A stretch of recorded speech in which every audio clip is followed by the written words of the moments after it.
I moved abroad after the divorce. What happened at her wedding made her call me. I didn't attend my ex-wife's wedding. I was already living abroad, starting over, finally at peace. Then my phone rang during the reception. Her voice was shaking. Someone had said something that wasn't meant to be heard. And suddenly, the past came looking for me. My name is Owen Mitchell, and I'm 41 years old.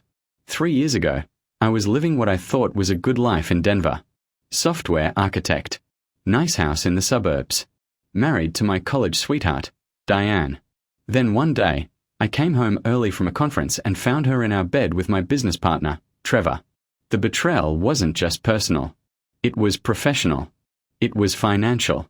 It was every kind of violation you can imagine wrapped into one devastating moment. But here's the thing about rock bottom. Sometimes it's exactly where you need to be to realize you've been living the wrong life. The divorce was brutal. Diane wanted half of everything, including the software company Trevor and I had built together. She had a good lawyer. I had the truth, but truth doesn't always win in court. In the end, I sold my shares to Trevor for less than they were worth, just to be done with both of them. Took the money, packed 2 suitcases, and bought a one-way ticket to Barcelona. No plan. No contacts. Just a desperate need to be anywhere that wasn't there. That was 3 years ago. Now I live in a small coastal town in Portugal. I work remotely for a tech firm based in Berlin. I have a small apartment with a view of the ocean. I drink coffee at the same cafe every morning. I know the baker by name. I've learned enough Portuguese to have real conversations. I'm not rich. I'm not famous. I'm not running some Instagram-worthy life of adventure. But I'm at peace. Real peace. The kind you can't fake or buy or perform for anyone else. Diane became a memory. Not a painful one anymore. Just a fact. Something that happened to someone I used to be. I heard through mutual friends that she'd gotten serious with someone new about a year after our divorce. Some guy named Marcus. Finance guy. Made good money. Had a boat. Everything Diane valued. I felt nothing when I heard. Not anger. Not jealousy. Nothing. That's how I knew I'd actually healed. 6 months ago, I got an email. From Diane. Subject line, I hope you're well. I almost deleted it. But curiosity won. The email was short. Professional. Almost businesslike. Owen, I hope this message finds you well. I heard you moved to Europe. I hope you're happy there. I wanted to let you know that Marcus and I are getting married in October. I know things ended badly between us, and I take responsibility for my part in that. I'm not asking for forgiveness. I just wanted you to know that I've moved on, and I hope you have too. I wish you all the best. Diane. I read it 3 times. There was something off about it. Something that didn't quite sound like Diane. She wasn't the type to reach out just to inform me about her life. We'd had 0 contact since the divorce papers were signed. But I was done analyzing her motives. Done caring about the subtext. I wrote back a simple response. Thanks for letting me know. I wish you happiness. Take care. That was it. Polite. Distant. Final. I didn't think about it again. Until October 12th. I was at my favorite cafe, having dinner. Fresh grilled sardines. Local wine. Watching the sunset over the Atlantic. This was my Saturday night, and I loved it. My phone rang. Unknown international number. I almost didn't answer, but something made me pick up. Hello. Silence. Then breathing. Owen. A woman's voice. Shaky. Unfamiliar somehow. This is Owen. Who's calling? It's me. It's Diane. I sat up straighter. Diane. Why are you calling? I need to talk to you. Something happened. At the wedding. At my wedding. Your wedding was today. Yes. The reception. It's still going. I'm in the bathroom. Owen, I don't know what to do. Her voice was wrong. Diane was always composed. Always in control. This person sounded like she was barely holding it together. What happened? I asked carefully. Someone said something. During the speeches. Marcus's best man. He said something that wasn't supposed to come out. Diane, I don't understand. What does this have to do with me? Everything, she whispered. Owen, I think I made a terrible mistake. And now everyone knows. And I don't know what to do. What mistake? What did the best man say? I can't tell you over the phone. But Owen, I need to ask you something. And I need you to tell me the truth. My heart was pounding now. What? Did you know? Before you left. Did you know? Did I know what, Diane? About Trevor. About what he did. What he was really doing. Trevor. My former business partner. The man I'd found in bed with my wife. I know he was sleeping with you, I said flatly. I found you together. Remember? That's why we got divorced. Not that, she said, and I could hear her crying now. Owen, please. Just tell me. Did you know what Trevor was doing with the company? The company. Our software company. The one I'd sold my shares of to get away from both of them. Diane, what the hell is going on? Marcus's best man works in finance. He was drunk during his speech. He started telling the story about how Marcus and Trevor know each other. From some investment circle. And he mentioned something about Trevor's legal troubles. About fraud charges. About the company going bankrupt. I went cold. What? Owen, Trevor's company collapsed 8 months ago. Federal investigation. Securities fraud. He's facing criminal charges. And Marcus apparently knew. They've been friends for years. That's how Marcus and I even met. Trevor introduced us. I couldn't breathe. Marcus's best man thought it was funny, Diane continued, her voice breaking. He joked about how Marcus dodged a bullet by not investing with Trevor. How Trevor tried to convince him to hide assets before the investigation. And everyone at the wedding heard it. Everyone knows now that my new husband has been friends with a criminal this whole time. That he knew about the fraud and didn't tell me. Diane.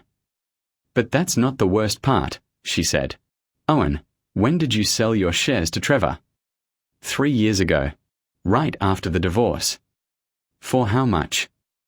I told her the number. It had seemed low at the time, but I'd been desperate to get out. She started crying harder. Owen, the company was worth 10 times that 6 months later. If you'd held on just a little longer, you'd be a millionaire right now. But Trevor bought you out for nothing because he knew the boom was coming. He used inside information from a client contract that you didn't know about yet. And then he committed fraud to inflate the value even more before it all came crashing down. I felt like I'd been punched in the stomach. Owen, he stole from you. Not just your wife. He stole your future. And I helped him do it by making the divorce so expensive that you had to sell. Why are you telling me this? Because Marcus just admitted that he knew. He knew Trevor was dirty. He knew about the fraud. And he married me anyway without telling me. And now I'm standing in a bathroom at my own wedding reception realizing that everyone I've trusted for the past 3 years has been lying to me. She took a shaky breath.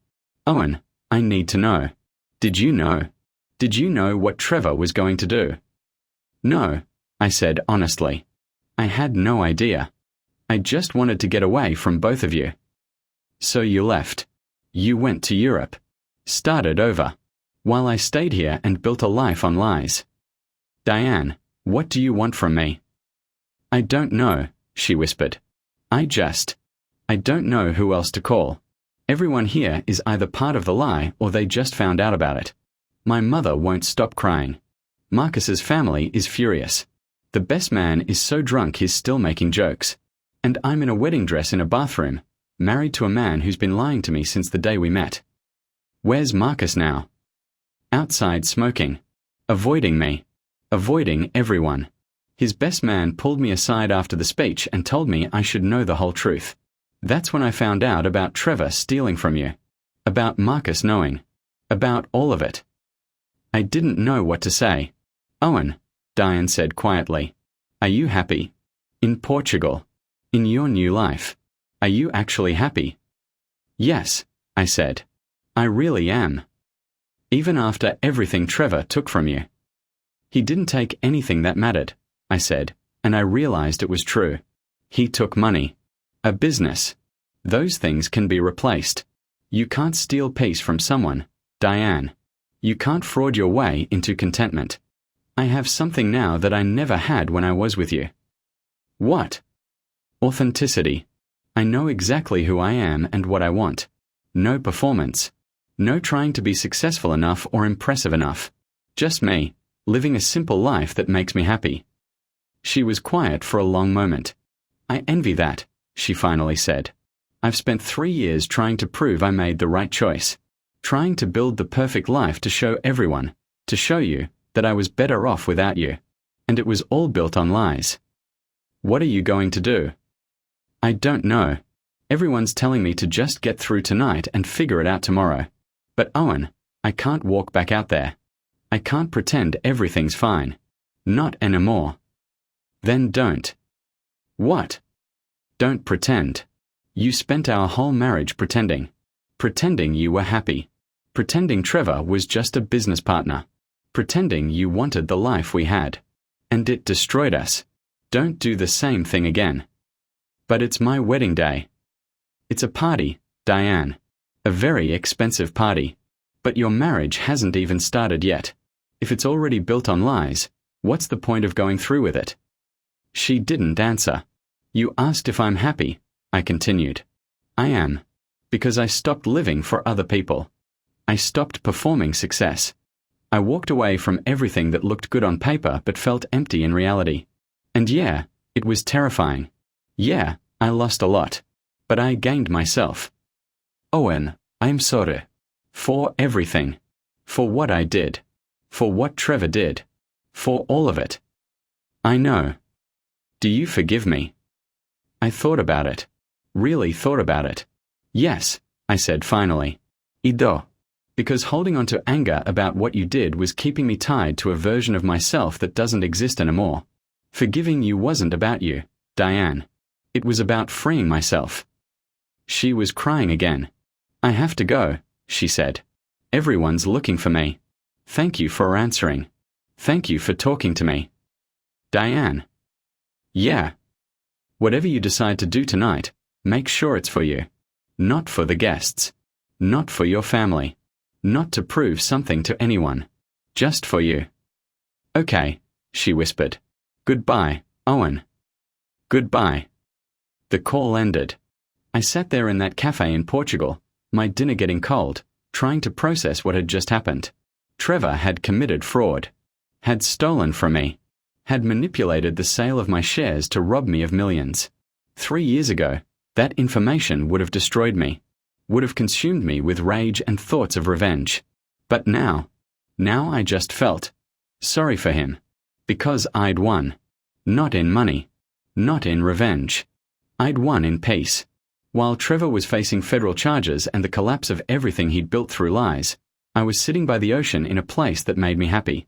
While Diane was trapped in a bathroom at her own wedding, realizing her new marriage was built on the same deception as her old one, I was free. I paid my bill, walked home along the beach, and slept better than I had in weeks. The next morning, I woke up to 17 missed calls and 43 text messages. I made coffee first, sat on my small balcony overlooking the ocean, watched the sunrise. Then I checked my phone. Most of the messages were from people I hadn't heard from in years. Friends from Denver. Old colleagues. Even my former lawyer. They all said variations of the same thing. Did you hear what happened at Diane's wedding? Apparently, the story had exploded on social media.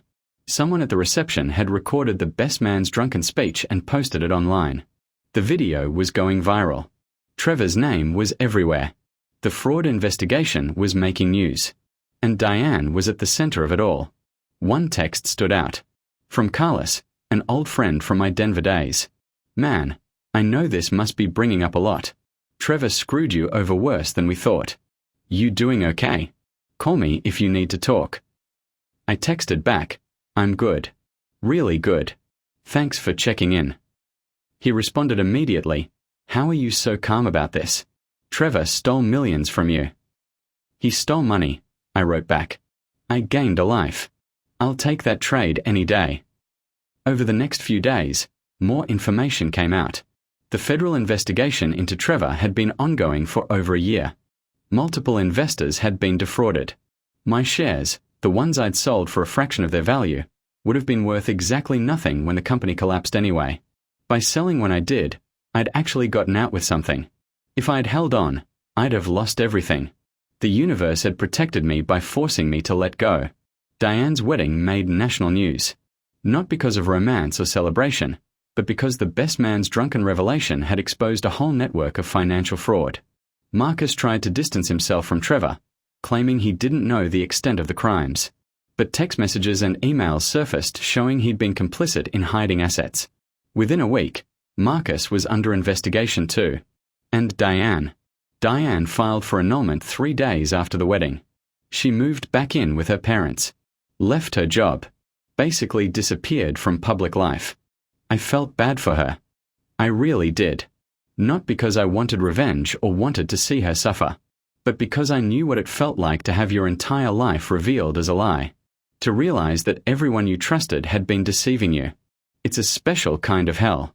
2 weeks after the wedding, I got another call. This time, I recognized the number. It was Diane. "Owen, I'm sorry to bother you again." "You're not bothering me. How are you?" She laughed, but it was hollow. "I've been better. I'm staying with my parents. The annulment should be final next month. Marcus is probably going to be indicted alongside Trevor.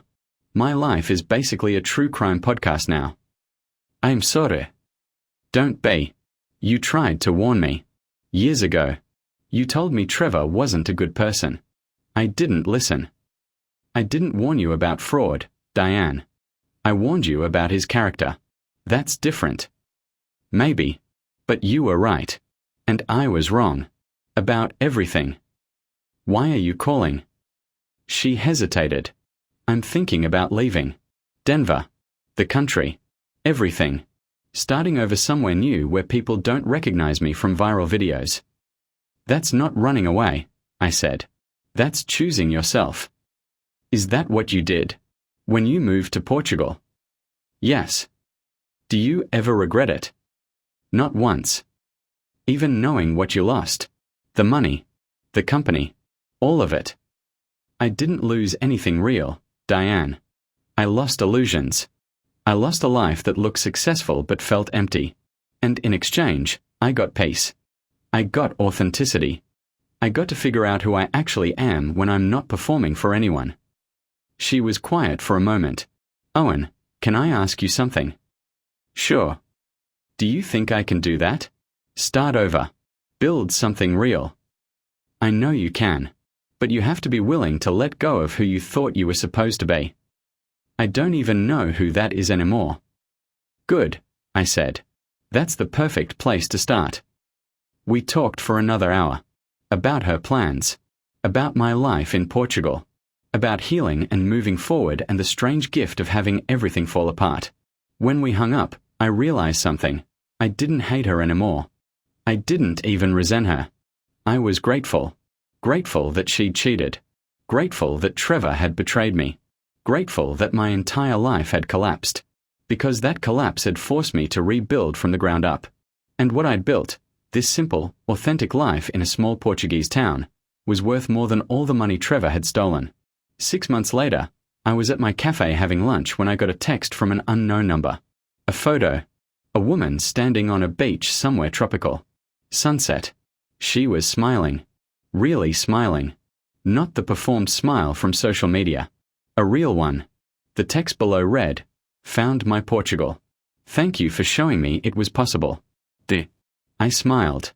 That night, I went for my usual walk along the beach. The sun was setting. The water was calm. I thought about everything that had happened. The betrayal. The divorce. The fraud. The viral wedding disaster. And I realized something important. Sometimes the worst thing that happens to you is actually the best thing. Because it forces you to let go of the life you thought you wanted and discover the life you actually need. Diane had called me from her wedding reception in a panic, thinking the revelation would destroy me all over again. But I was already whole, already healed, already living a life built on truth instead of performance. The past had come looking for me that night, but it found someone who'd already moved on. And there's no revenge sweeter than genuine peace.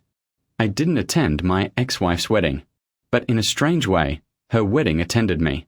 It reminded me of where I'd been, what I'd survived, what I'd built from the ashes, and it confirmed what I already knew. I'd made the right choice. The ocean, the simplicity, the authenticity. This was the life I was meant to live, and no amount of money or success or revenge could have given me what I found by letting it all go. 3 years after I bought that one-way ticket to Barcelona, I finally understood. I hadn't run away from my old life. I'd run toward my real one. And that made all the difference.